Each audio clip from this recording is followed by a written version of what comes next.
우리 위대한 사회주의 국가 중국 수도 베이징에 이게 무슨 짓이냐. 사치야. 북한에서 장마당 뺏은 것과 비슷한 상황이 된 거거든요. 지금 답이 안 나오고 있는 상황인 거예요. 자, 이철 박사님과 함께하는 경제 스팟 3부입니다. 사실 중국 딱 얘기하면은 빠질 수 없는 게 시진핑 주석. 얘기를 빼놓을 수가 없잖아요. 중국 경기가 코로나 이후에 굉장히 안 좋고 있고 유일하게 인플레이션이 아니라 디플레이션이 발생한 나라가 됐잖아요. 요거 시진핑 때문이다 라는 의견들도 굉장히 많거든요. 팬데믹이 끝나가면서 전 세계적으로 중국이 소위 보복성 소비를 하지 않겠는가. 저 사실 그 얘기 많이 했습니다, 방송에서. 그런 기대들을 많이 하더라고요. 근데 저는 그때 당시에 그럴 일은 없다라고 얘기를 했습니다. 이건 아마 그 현장을 좀 느끼셔야 될 텐데, 중국에서 거티후라고 얘기하는, 우리로 치면은 소기업이나 자영업자들, 이 사람들이 너무나 많은 큰 손실을 입었던 거예요. 중국은 말이죠, 이런 그 점포를 하나 빌리면요, 대부분의 경우에 임대료를 1년치를 선불해야 돼요. 1년치는 한 번에 내요? 네, 한 번에 내요. 월세로 내는 게 아니라 연세예요. 그러면 요만한 그 가게를, 내가 예를 들어서 옷가게를 해요. 그러면 1년치 임대료를 한 번에 빡 내야 돼요. 한 달 하다 접어도 1년치네요. 그렇죠. 그리고 나서는 이제 물건을 떼와야죠. 물건을 떼왔어. 그래서 개업을 딱 했어. 팬데믹. 이제 매출이 줄어들겠구나 그랬더니 아예 문을 잠그고 사람들이 안 다녀. 여기 와서 나는 가게에 나오는데 직원들은 못 나와. 그치, 출근을 못 해. 그렇죠? 손님은 한 사람도 없어. 집에 있어. 이게 언제 풀리나? 몰라. 한 달 지나고, 두 달 지나고. 근데 1년치를 냈잖아요. 네. 그 돌려달라고 그러면 그 건물주가 줍니까? 안 주죠? 얘 나가면 없는데 또. 그래서 눈물을 뿌리며 1년을 버텼어요. 그랬더니 조금 풀어준대, 이제. 그럼 이제 또 다시 연세를 또. 1년 전에 샀던 옷을 지금 안 사겠죠, 사람들이? 그치, 이제 유행이 그래서 이걸 갖다 치우고 또 물건을 떼와. 근데 또 봉쇄야. 못 팔아. 진짜요? 어떻게 해요? 그러다가 이제 조금 풀어줘. 사람들이 좀 다녀. 네. 그래서 사람들이 다니긴 하는데 전에 10명 다니는 게 한 사람 다니고 두 사람 다니고 요 정도로 다녀요. 그러니까 이거 물 닫아야 되나 말아야 되나? 근데 어차피 1년 버텨야 돼요. 또 1년치 냈어. 그러다가 이제 탕진한 겁니다. 그래서 탕진을 하죠? 그러면 보통 내가 돈이 많아서 이걸 한 게 아니란 말입니다. 빚내서 했지. 그래서 뭐 부모님 돈도 좀 빌리고 형님 좀 식구들 거 다 빌려주세요. 빌려가지고. 뭐 이렇게 해서 이리저리 해가지고 왔는데 이제 빚만 생겼잖아요. 그래서 가진 집 한 칸 있는 것 좀 정리해서 할까 했더니 집값이 떡락이야. 집값도 떨어졌어. 그래서 내가 원래 5억짜리 집을 4억을 대출을 일으켜서 내 돈 1억을 넣고 샀는데 지금 집값이 3억 됐어. 내 돈 날라가고 오히려 빚이 생돈 1억이 생기고 내가 하던 가게는 말아먹었어. 그럼 눈물을 흘리며 이제 뭘 하느냐면 배달 같은 거 해요.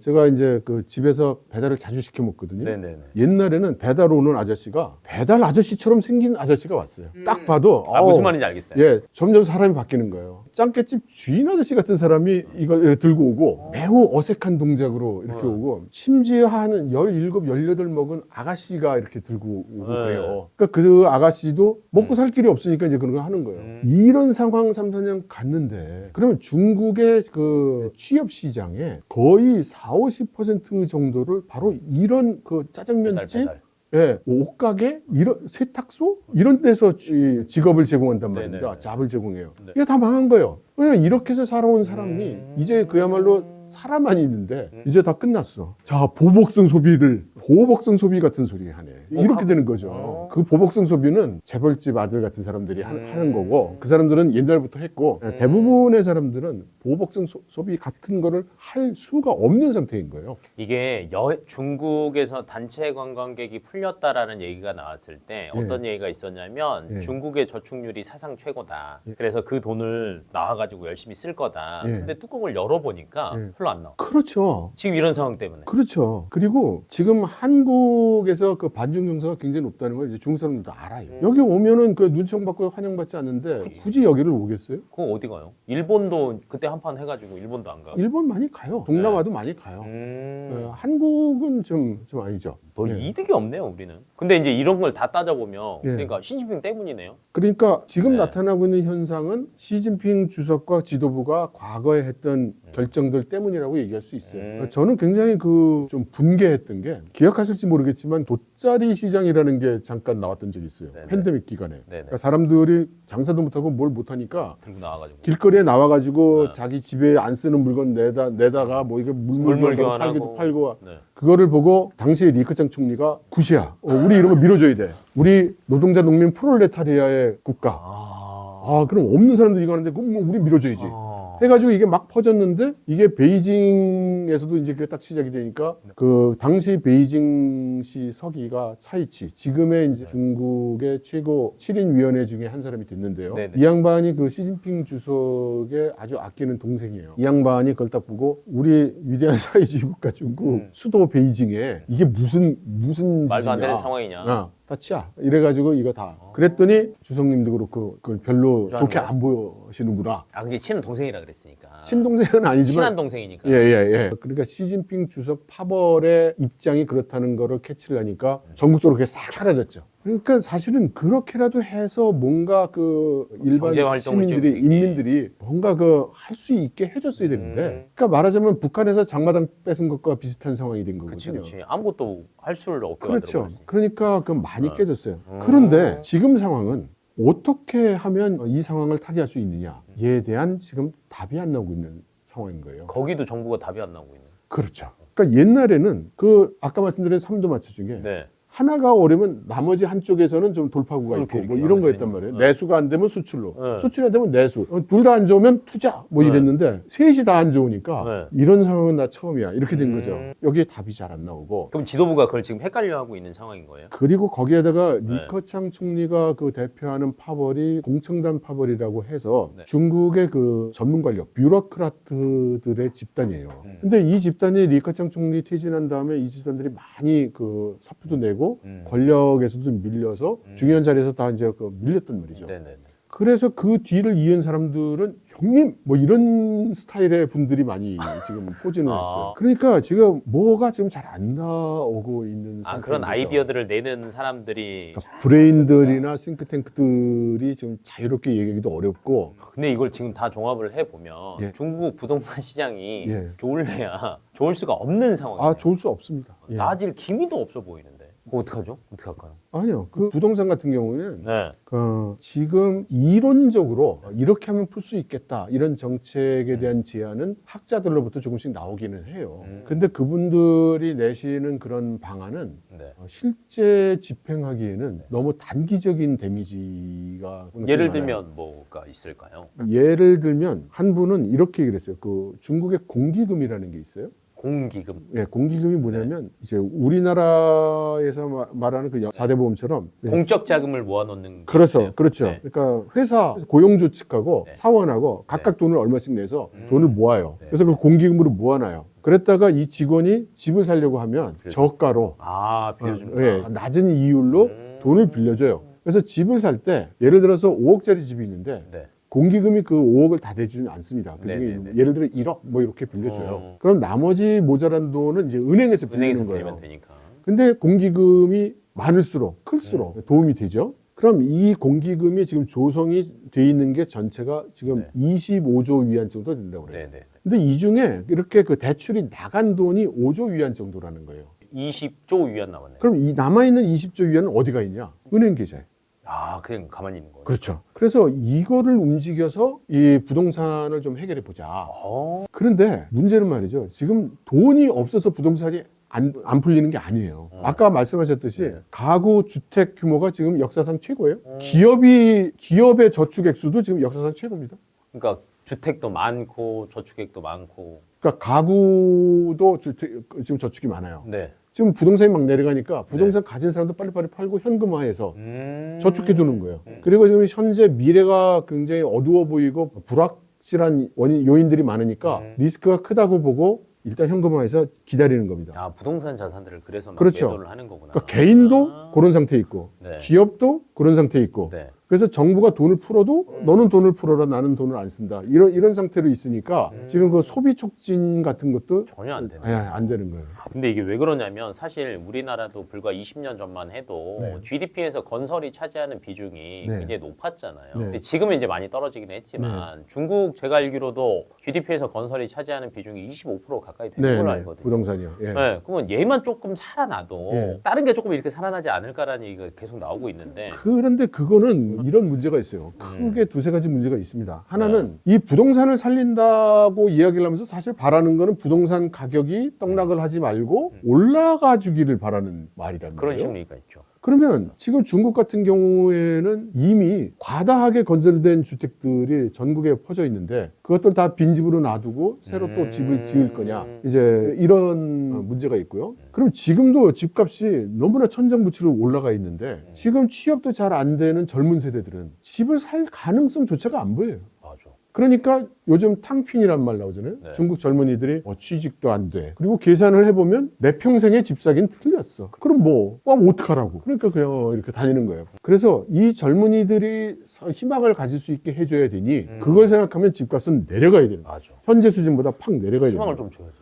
그런데 그게 쉽지 않은 거예요. 그래서 거기 또 이제 어떤 정책이 있냐면 보장형 주택이라고 해가지고 네. 저가로 50년, 100년 안정적으로 그 임대할 수 있게 이런 주택을 공급하기로 해서 이번 14차 5개년 계획에 520만 원가를 건설을 해서 제공을 해요. 그런데 말입니다. 네. 이게 낮은 가격으로 제공을 할 거 아니에요.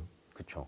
그러지 않아도 집값이 막 내리고 있는데 또 낮은 가격이 또 나와. 임대료가 훨씬 더 낮은 임대 아파트가 막 나와. 그럼 옆에 애들도 또 떨어지고. 그렇죠. 도미노네요. 그러니까 이걸 하자니 저걸 하자니 이게 서로 이렇게 돼 있는 상태인 거죠. 그래서 이 실타래점 돼 있는 거를 어떻게 풀어야 되느냐. 그래서 지금 중국 정부가 내세우고 있는 정책은 아마 다음 달 베이징에서 열리는 양회에서 발표가 될 겁니다. 그런데 지금 많은 기관들과 전문가들이 그 추측을 하고 있죠. 아마 네네네. 이런 정책이 나올 것이다, 네네네네. 저런 정책이 나올 것이다. 지금 이제 유력해 보이는 말들은 과학기술로 어떤 탈출구를 뚫겠다. 기술 혁신으로 뚫고 나가겠다. IT, 정보, 과학기술, AI 이런 쪽으로 하겠다.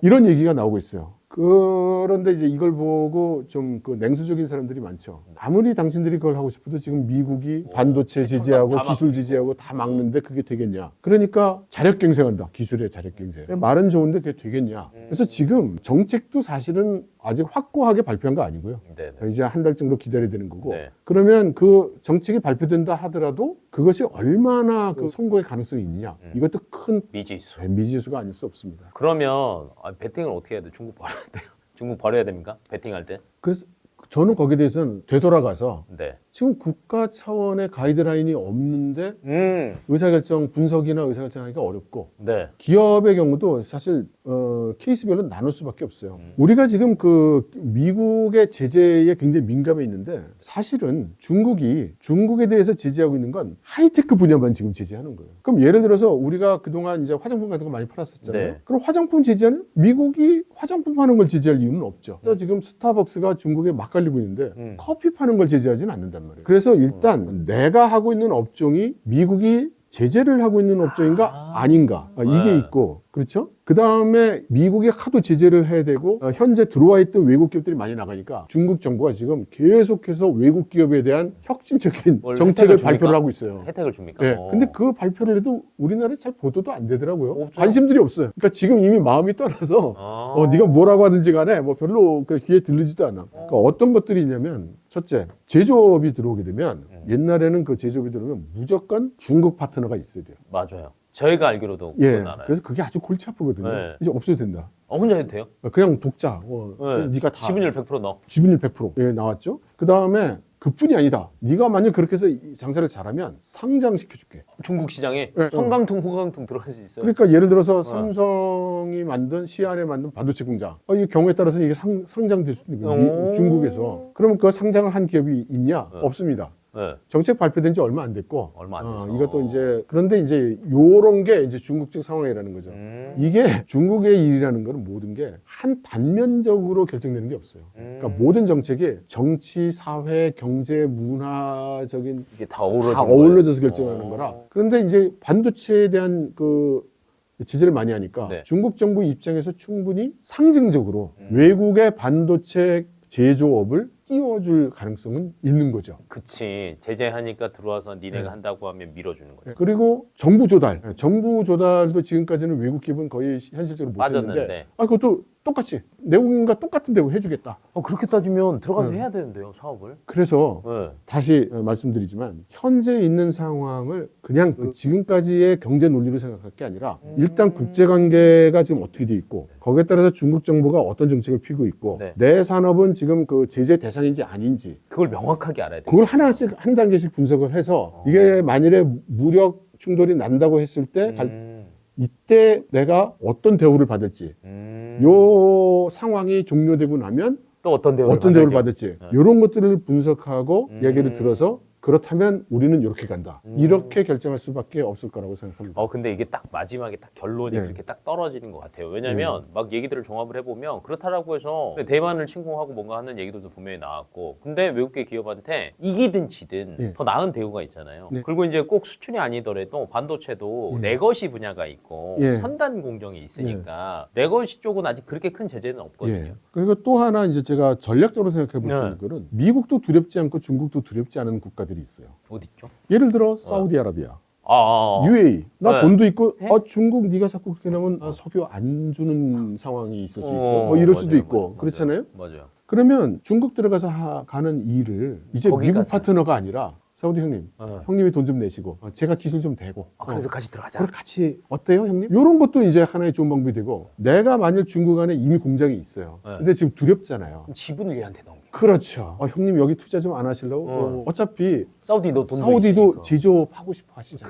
그러니까 야 기름 장사 그만하고 딴 거 하자. 예, 뭐 이럴 수도 있고. 그러니까 지금 있는 상황을 너무 지난 과거의 연장선으로 생각하면 방향이 안 보이는 것이고 이걸 좀 더 크게 큰 시각에서 보면 대안은 나올 수 있다. 사실 저희가 이제 중국에 대해서 잘 모르는 것도 많았고 예. 대만에 대해서도 그렇고 뭐 중국 버려야 돼라는 생각만 했었는데 아이디어가 조금 많이 떠오르실 것 같아요. 박사님이랑 얘기하면서 저도 뭐 진짜 시간 가는 줄 몰랐고 아마 보시는 분들도 뭐 시간 가는지 모르게 굉장히 빨리 흘러갔을 것 같아요. 그래서 제가 대표해서 감사하다라고 인사 올리겠습니다. 아유, 별 말씀이요. 네. 저야말로 감사합니다. 감사합니다. 그래서 이제 오늘 경제 핫스팟은 이렇게 참고로 해갖고 마무리하겠고요. 네, 지금까지 길건우였습니다. 감사합니다.